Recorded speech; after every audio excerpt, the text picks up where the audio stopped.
Hey everyone, you may be asking, where's the show? Well, YouTube does not like us that much. We only post the wacky news stories here, things that are less controversial. If you want all the other topics, and I think you know what I'm talking about, you have to listen to those on other platforms. We still stream live. We stream live on Twitch, Float.app, and DLive, and those are at 7 p.m. Eastern Standard Time on Wednesday, and then 12 p.m. Eastern Standard Time on Saturday. As always, you can download the audio-only podcast for free. You can check the description in this video or go to obdmpod.com. The shows march on. We haven't stopped. It's just we have stopped uploading full shows and streaming to YouTube. Thanks, and here's another wacky news segment. And this headline says, and I got headlines about robots here, people, okay? Robots. Just keep that in mind. I got a lot of robots, okay? Robot computers. Headline, firm will pay you $280,000 to use your face on a robot. All right, hey, I think we can all get part-time jobs doing this stuff. It's all right, yeah. Ever wanted an army of identical robot counterparts and even get paid for that privilege? Now you can. No, I don't want that. It's got no. Promobot,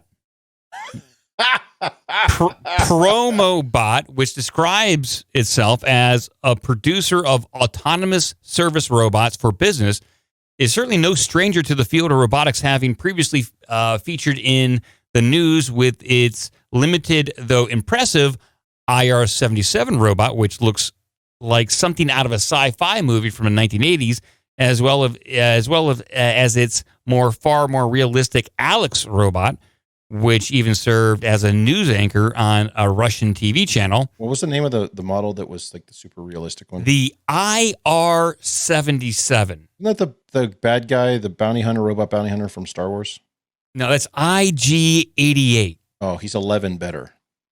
Now, the fact that I knew that right off the top of my head, not having to look it up, shows you how much I care about Star Wars. To be fair, that's why I made the joke.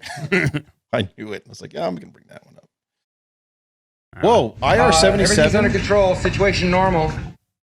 They said that's their ultra realistic one? Yeah. Is this the one you have on screen right now? Is that? Yes. No, that's not. Here's IR-77. So you tell me how realistic that looks. I mean, I guess realistic and it looks like a robot, but it really looks like a robot. Yeah. Wow. This is all right. Well, let's read the rest of this because we all can make some money here. Get some money. Now the company. Well, just to paraphrase here, the company says the impressive IR-77, which looks like something out of a sci-fi movie from the 1980s. So it probably looks like Twinkie from Battlestar Galactica. And I think it does. You put up a picture of Twinkie next to that robot you got right there on screen, Cratchit. I think we got a winner. Good. Well, I'm trying to find where he says beat. All right.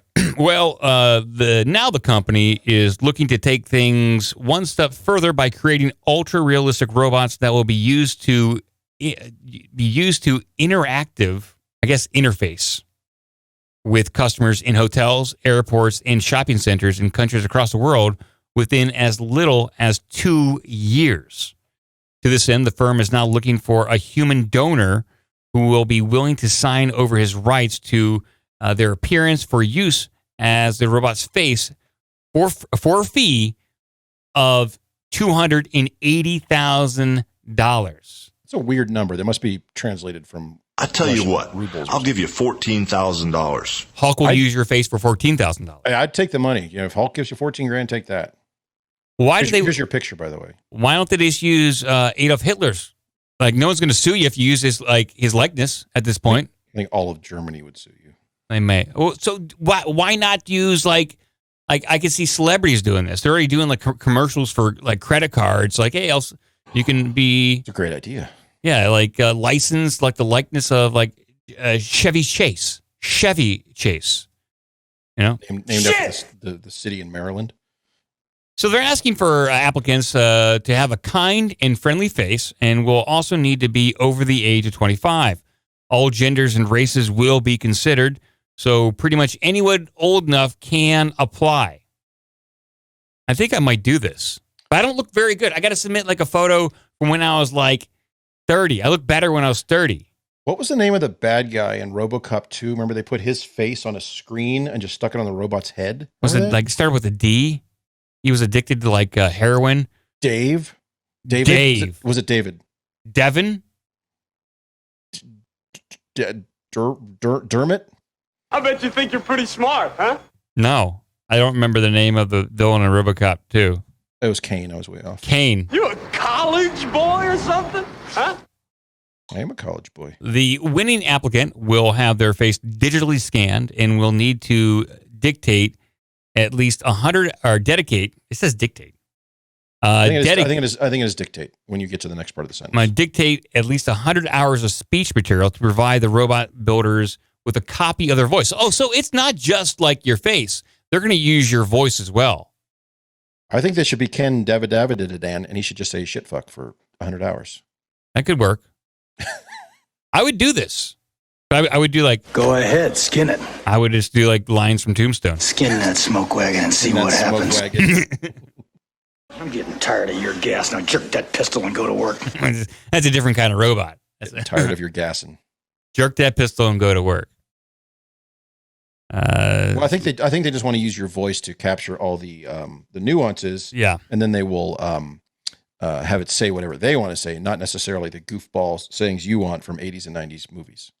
You also need to sign over the rights of your appearance for an unlimited period. Whoa. So in perpetuity, you're going to have robot clones of yourself walking around saying ridiculous stuff. Man, I suck your dick.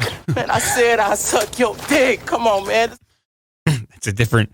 So that's a different way to go. But so wait, you're signing over the rights to your likeness. That means they could technically sue you for your driver's license. Oh, I wasn't driving. My robot clone was driving. My robot clone in Russia. Yeah, my Russian robot was driving, sir.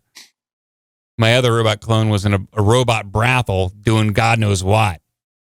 Do you think these things would be good enough you could send them to work for you? Well, we're going to find out. Our company is developing technologies in the field of facial recognition as well as speech, autonomous navigation, artificial intelligence, and other areas of robotics. Promobot's website reads, our new clients want to launch a large-scale project, and as for this, they need to license a new robot appearance to avoid legal delays. So the one they have on screen... They have a video there? Is that his video of this guy? The one that they have on screen here, it looks like a mongoloid version of Tobey Maguire.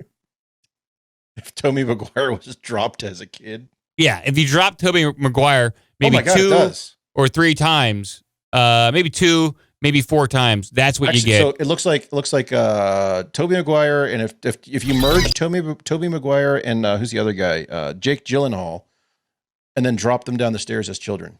Yeah. So why don't they just use what they got, or is it scaring people too much? Yeah. Well, there's a video. What's it say? I will. I'll bring the video up on screen. We can all listen together. I just want to see the thing talking and stuff. Because you just want to see it talking. Okay. Well, I don't know if that's the whole point. I guess so. Yeah, I'll play the video and we'll listen to these robots. Right now, it's just a bunch of CGI. Go. They have it on screen right now, and it's just holy shit! Oh my god! Russian robot manufacturer Promobot has been perfecting how its humanoid robots mimic their human creators in how they look and move. Promobot robots work as talking assistants in government centers in Moscow as well as universities. Look at that guy. I don't want that anywhere near me.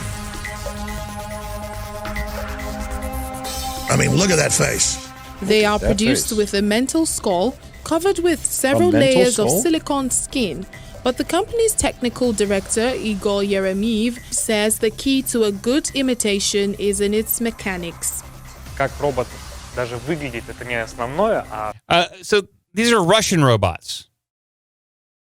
So they're just trained to go infect people with Havana syndrome? I guess so. If you use, I'm not saying you did it, Russia, but if you guys used your creepy Russian robots to shoot Havana syndrome at our guys, shit's going down.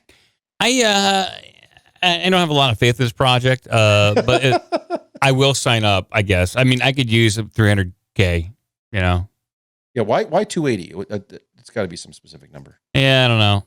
We can buy a lot of muffins. We can buy a lot of muffins for that kind of stuff. I want to use Peter Weller. He already did this once. Yeah, and he's not really doing anything, so he could probably use the money. Anybody could use money, but I guess when it comes to friendly face, they're going to look for something fairly specific, and I'm kind of curious who they wind up with. I will try, and we'll see if we can get this done. Yeah, there's no voting process. It's not like you can go online and name a boat, and that boat is like named Bodie McBoatface, and then they take that away from you. This one will be named Facey McFaceface? Facey McFaceface, yeah, something like that. That's right. But there's no, I haven't seen, and it doesn't appear to, I scrubbed through the video, there's no audio of the robot talking, so they probably haven't come up with the voice yet. Which I find hard to believe, but all right. I would just suggest, as you put together your portfolio of photos and 100 hours of audio, which oddly enough you do have, be sure to submit that with a pressed ham to put you over the top. Okay, I'll do that. Do you think that'll really clinch it for me? Something will be clinched. If I ship it to Russia, I'll get there like in 2 weeks. So here's some rotting ham in a greasy envelope with my likeness. This is how I smell too. I smell like rotting ham. Here's my voice. Ugh, God. Well, I meant pretty pressed good, ham, huh? and like put your ass against the window on a passing car. But well, we have another robot headline here, and this is "Sex doll stole my identity," and I'm livid. I wanted to pull it off the shelves immediately. Wait. So you've got 2 back-to-back robot likeness, human likeness stories. Correct. Awesome. How'd you do that? This is the synchronicity of the universe, people. Like, I didn't go looking for this kind of information. It came to me. So once I see all these sequences of events, I think there's something big on the horizon of like robot clones or something along those lines. Like there could be androids or doppelgangers of us walking around right now, and we really don't know. But maybe I'm open to the possibility. Bunch of robot computers is what it is. Robot computers walking around paying my taxes for me. I don't want that. Robot computers. But here's the headline here. Sex doll stole my identity and I'm livid. I want it pulled off shelves immediately. Why don't you just license your likeness for about $300K? Yeah, pull off something. I don't know. A raging model says a sex doll company has brazenly turned her into a racy figurine, and she's demanding it be removed from sale.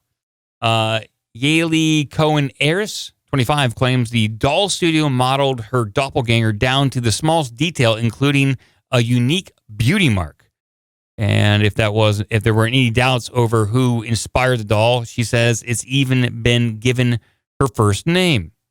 What's more, she claims that the company used her photo and video alongside the doll. She insists the doll studio did this all without her consent and even without even asking her permission. She is now demanding the item be pulled off the shelves and has sought legal advice. The brunette pinup, who has 1 million followers on Instagram, was made aware of a familiar face by fans. So her fans said, "Hey, I bought a sex doll, and it happens to look like you, just like you. It's and awesome. It's even got your name." Exactly. And I'm not returning it to the stores. It's defective. It wasn't used. That's right. Let's see. Speaking exclusively to the Daily Star, she said someone reached out to me got my attention to the whole discussion about the doll head prototype. Surprisingly, it was a very familiar face. Okay. So this isn't a robot doll. It's just a sex doll, but they are making robot sex dolls. We've covered that quite a bit over the past few years. And what is she? She was I don't know who this person is. She's a model, probably just an Instagram model. I mean, Instagram. if you're, yeah. She's an influencer, something like that. Yeah, but anyway, influencer. I guess my point is, if she's a model, that means she does a lot of photography, which means she probably doesn't. She already probably does not own her own rights to her image rights. So that's probably already been signed away. So they probably just licensed it. So Maybe. Ooh, look at that face. clearly, this lady is not a greasy lawyer. Undetermined at this point. So So they stole my face, my body, even the tiniest details such as my beauty mark under my lip. They even used my name. They called it the doll. So she's asking to be removed. Why doesn't she sue for money at that point? So yeah, well, my guess is because she knows she doesn't have a case. So. Well, she said when I first sought legal help, I couldn't find the right lawyer. I received contradicting advice. The first couple lawyers were like, "Lady, no, you signed away your image rights when you were 17 and an idiot." So she may have. The doll studio has been contacted for comment, but they haven't responded. They said talk to our lawyers. They say yeah, talk to all lawyers. Yeah. All right. That's what's going to happen. Fuck them. Yeah, this sounds like somebody who doesn't understand how licensing works. It's like people who click past all the EULAs on software and they get pissed off. Like, what do you mean you're selling my information? It's like you blew right through that when you started up your phone. So from robot clones that want to use your likeness to a sex doll that they're using your likeness without your permission to this next story with headline, scientists have created the first ever living robots that can reproduce. And they definitely did not put them into the COVID shot. What could possibly go wrong? In response to the ethical concerns to the public might have, the team stressed Xenobots are entirely contained in a lab, are easily extinguished, and are vetted by federal, state, and institutional ethics experts, according to them. This is what they're saying. Say, don't worry, if we got to get rid of them, we can kill them pretty easily, and everything's on the up and up. And we like totally did it with China. So this reminds me of a Star Trek episode where Wesley Crusher was building these little nanobots for a class project. Now, these nanobots, they lived in a container that he could control and get rid of if need be, but they were replicating. And he fell asleep one day, and the nanobots got out, and they got into the ship's computer and started replicating, consuming memory cores and advancing and learning from one another and replicating across the entire mainframe. And they learned that they could communicate. So they invaded Data's body in order to communicate with the humans. And the humans tried to extinguish them by using gamma ray radiation. But eventually they came to a decision that, listen, if you just get us nanobots off your ship, we will stop destroying it and put us on a planet where there's enough material for us to feed off of. But the moral, so they came to some sort of resolution, but he inadvertently created life. And it sounds like, is this life that they just created on purpose and that could be running amok pretty soon here? I definitely I also like the comment about how, oh no, they're totally safe. They were developed with all the strictest guidelines, and they'll never get out or anything. And if they do, we can kill them. Yeah, don't worry about that part. We'll kill them. We got RoboCop to kill these guys. But via the Daily Mail, it says here, in a potential breakthrough for regenerative medicine, scientists have created the first ever living robots that can reproduce. The millimeter-sized living machines, called Xenobots 3.0, are neither traditional robots nor a species of animals, but living, programmable organisms. So they're calling them living, programmable organisms. Bunch of LPOs out there. I don't know. Robot computers. I like robot computers better. Yeah. Made of frog cells, the computer-designed organisms created by a U.S. team gathered... Gay frogs? Undetermined. Created by U.S. teams, gathered single cells inside a Pac-Man-shaped mouth and release babies that look and move like their parents. Self-replicating living biobots could enable more direct, personalized drug treatment for traumatic injuries, birth defects, cancer, aging, and more. On its own, the Xenobot parent, made of some 3,000 cells, form a sphere, but it can't reproduce effectively over several generations. Oh, so they say. What's it feeding on to generate? That's why. What is it living? What does it consume to create these new baby robots? Consumes COVID. Oh, God. That's it. I'm done today. You're probably right. These can make children, but then the systems normally die after. These can make children, but then the system normally dies out after that, said one of the scientists. It's very hard, actually, to get the system to keep reproducing. So the team used a computer, specifically an artificial intelligence algorithm, on the Deep Green supercomputer cluster at UVM. The algorithm was able to test billions of body shapes in simulations, triangles, squares, pyramids, starfish, to find ones that replicate. They, quote, we asked the supercomputer at UVM to figure out how to adjust the shape of the initial parents, and the AI came up with some strange designs after months of chugging away, including one that resembled Pac-Man. So, okay. It's all happening. Again, I just that first part, we're like, oh, these are totally replicatable. It's safe. But don't worry, they're safe. And they're totally within the lab. It won't get out. It won't be released. The government knows about it. And if it does get released, we'll just kill them. I'm like, well, then why would you build that in if it's not going to get released? So, we're on there. This is crazy. It's crazy. So, a comment from Post Void in the chat says that nanobot apocalypse is often referred to as the gray cloud or gray mist. So interesting. That's coming soon. Wasn't Gray Mist the name of a Pierce Brosnan movie? Can you look at this one up? I swear I read an article recently where they wanted to sprinkle nanotechnology on crops. Maybe I misremember. Like they want to sprinkle. Like sprinkling. They want to sprinkle nanotech on crops and food so it's ingested everywhere. I don't doubt it. Here's an article. An article from the NIH, Nanotechnology in Sustainable Agriculture. Oh, great. We're talking about here. Nanotechnology monitors a leading agricultural controlling process, especially by its miniature dimension. Thanks. Many potential benefits, such as enhancement of food quality, reduction of agricultural inputs, whatever that means, enrichment of absorbing nanoscale nutrients from the soil, allow the application of nanotechnology to be resident encumbrance. Thanks, nerds. Oh, yeah, bullshit. I'm saying nanobots. You want nanobots. Nanoparticles. Nanotechnology. Nanotech. Up this one. Dangerous nanoparticles contaminating many vaccines. This is pre-COVID.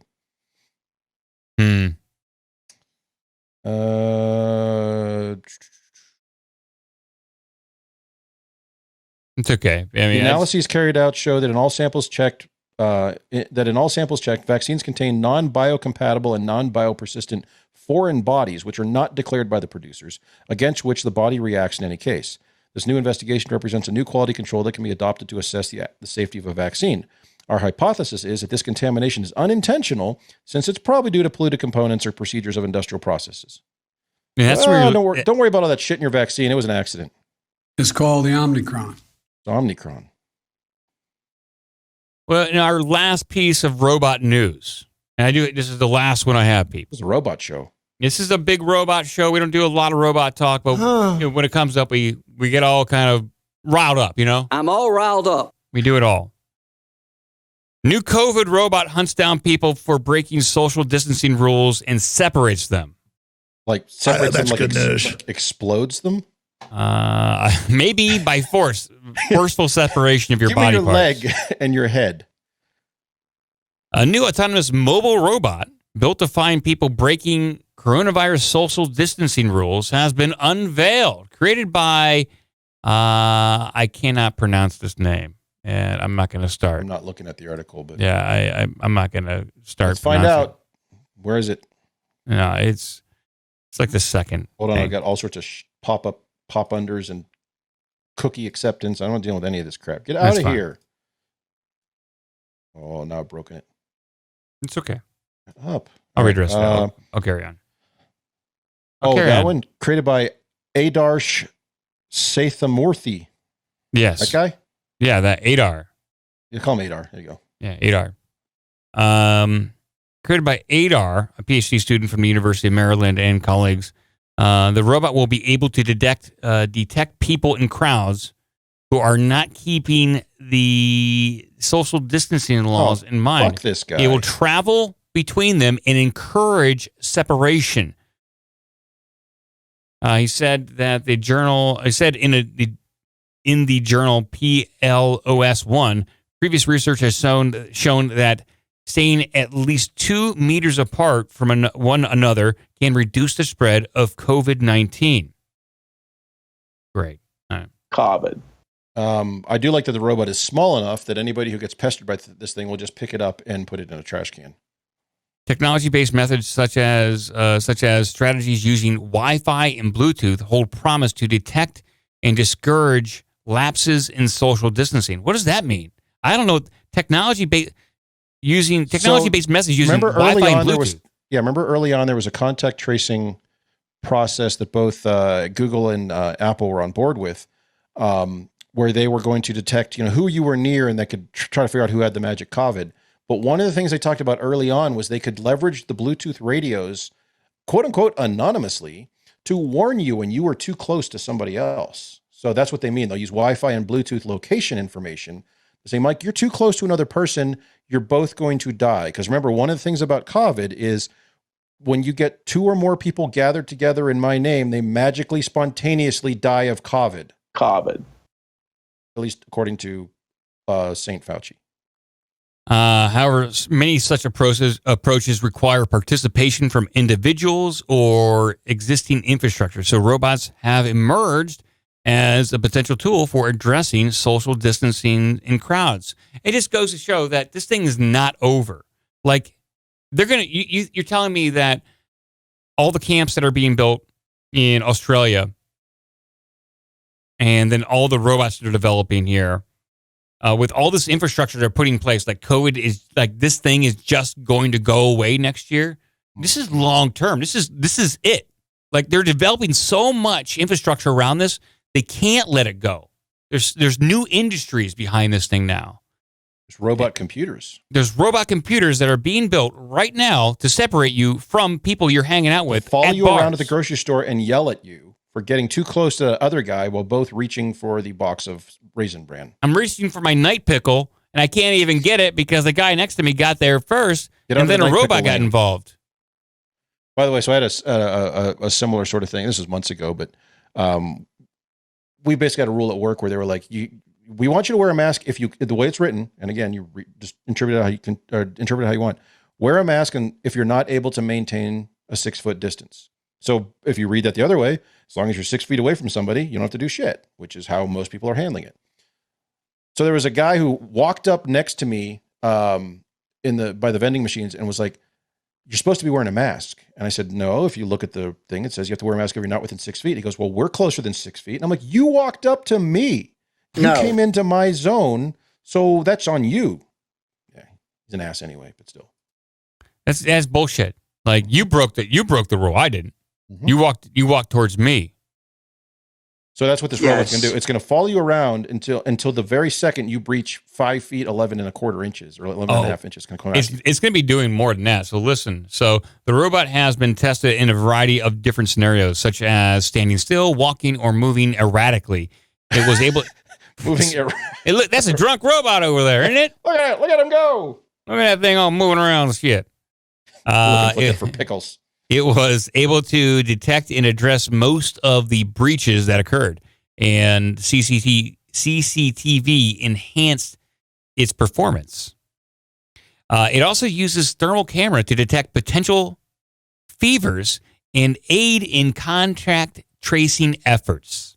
So it will wait. What my question is though, is it going to immediately rat you out to the CDC police? So for those worried about privacy, it will use a method of de-identification to stop any potential privacy breaches. Uh-huh. Yeah. And those nanorobots will never get out of the lab. A lot of healthcare workers and security personnel had to put their health at risk to serve the public during the COVID-19 pandemic. Our work's core objective is to provide them with the tools to safely and effectively serve their communities. Well, it sounds like you're putting them out of a job. Sounds like maybe this robot should be wearing a red armband and demand to see papers. I think that's probably where we're going. Could they merge this robot with the sexy 100-hour face capture robot, and then they could shoot nanobots at you? You could have all the stories at once. Get everything. Yeah, and then it would report you to the cops. What I think that if we're going to go down that route, I would say that there's going to be some sort of machine that will be able to assume the identity of loved ones in order to get you to do things you wouldn't otherwise do. Pod people is what I'm basically saying. Oh, okay. But that's not a machine, though. That was no, and I know, but it's going to be a pod robot, so it will have the ability to you put enough gears and stuff underneath the skin of a robot, it will just rearrange its face to look like whoever you want, like kind of like the T-1000 from Terminator 2. They couldn't rearrange their face; they were made that way. Well, T-1000. Oh, the T-1000. I'm thinking. Okay, that was a liquid one. The T-101 or T-800 101 series, or whatever it was that Arnold was. Yeah. What's up? My question is, will all the pod people look like Donald Sutherland? I don't think that they will. I think they can rearrange their face, but I think there might be something they there. Still strangely always look like Donald Sutherland. If there's like Android, if they're asking people for your identity to make a robot look like a human, then they're going to get a lot of entries. They're probably going to scan them all in and see what works. They're creating robots for COVID detection and enforcing laws. They have sex robots. I think they're going to create some kind of robot by accident or something like that, using that is self-replicating, can assume any identity it wants with goals of controlling your life. And reporting you to the COVID police. Yes. What are you doing? What are you doing? Let me talk to your mother. Give us an email at ourbigdumbmouth@gmail.com. Check out obdmpod.com for all the social media and donation links. Be a part of the magic.